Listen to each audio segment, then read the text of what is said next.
અમદાવાદ જિલ્લાના સાણંદ નગરપાલિકાની ચૂંટણી યોજાવા જઈ રહી છે ત્યારે ચૂંટણી પહેલા ત્યાંની જનતાનો શું છે મિજાજ આવો જોઈએ। તો સાણંદ નગરપાલિકાની પણ ચૂંટણી યોજાવા જઈ રહી છે ત્યારે સ્થાનિકોનો મત જાણવાનો પ્રયાસ કર્યો હતો।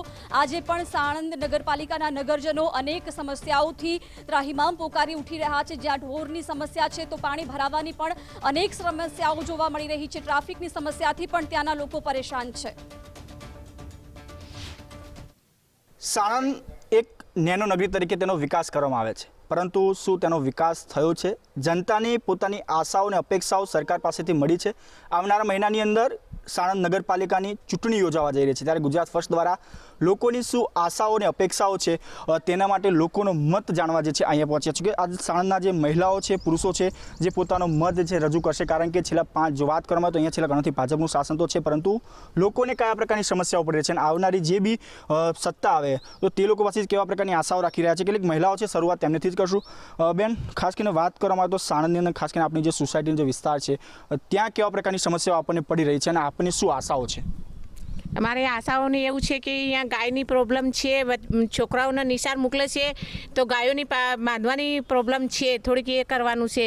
ઓર ગટરની લાઈનનું પાણી બહુ ઉભરાય છે તો એમાં માટે બહુ તકલીફ થાય છે બહેરાઓને, તો એની કોશિશ કરવાનું કે ગમે તે કરીને અમારી ગટરો સાફ કરાવો તમે, યા તો પછી બૂચ મારાવો ગટરને, યાર પછી લાઈન સાફ કરાવો તમે, એવું કરો। પહેલાં તો અમારે પાણીનો પ્રોબ્લેમ વધારે છે, ગટર ઉભરાય છે બરાબર ને, બહુ ઢીચણ સુધી પાણી આવી જશે અને છોકરા અમારા પડી જાય। પહેલાં તો મારો છોકરો મારા પહેલાં પડે તો બરાબર, એટલે પાણીનો પહેલો ઓલો કરો અમારે અને આગળ તમે બૂચ મારી દો, કુંડી બધી બોલી દો, કાં રોડે ખોદી નાખો। અમે તો હું તો જ કહું કે રોડે ખોદી મારો। આ પાણી પહેલાં અમારે માટી હતી ને ત્યાં સુધી સારું હતું અમારે, આ રોડ આવ્યા પછી અમારો પ્રશ્ન બહુ થયો છે અમારે, અને આ પાણીને વધારે અને પહેલાં ગટરનું કરો પહેલાં અમારું।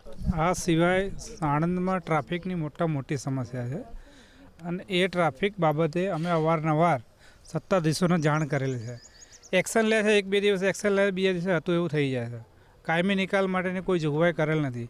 હાઈવે પર જે દબાણો થયેલા છે એ દબાણો અત્યારે હાલ સ્વૈચ્છિક હટાવવામાં આવેલા છે, પરંતુ લોકો એવું સમજાવે કે ઇલેક્શન આવ્યું એટલે આ દબાણની કામગીરી બંધ થશે, પણ ખરેખર એવું નથી।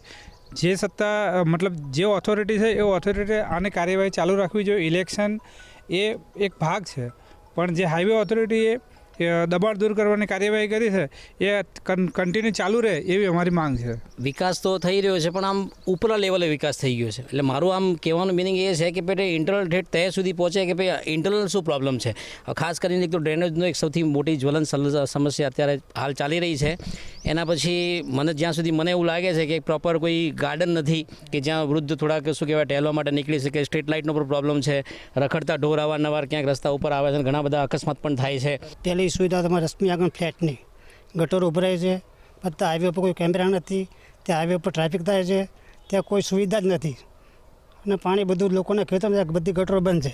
જે લોકો છે, વૃદ્ધ લોકો છે, પોતાના બાળકો સાથે ગાર્ડનની અંદર બેસી શકે તો એક ગાર્ડન બનાવવામાં આવે। સાથે સાથે સાણંદ શહેરનો જે મેઇન હાઈવે છે ત્યાં અલગ અલગ પ્રકારના જે છે ગેરકાયદેસર બાંધકામ દબાણો કરવામાં આવે છે, દબાણ દૂર કરવામાં આવે, CCTV લગાવવામાં આવે। આ તમામ પ્રકારની સમસ્યાઓ જે છે એનું નિરાકરણ આવે અને જે જનતાને જે સારી સુવિધાઓ મળવી જોઈએ એ મળે તેવી આશાઓ પણ આવનારી સત્તા પરથી રાખી રહ્યા છે।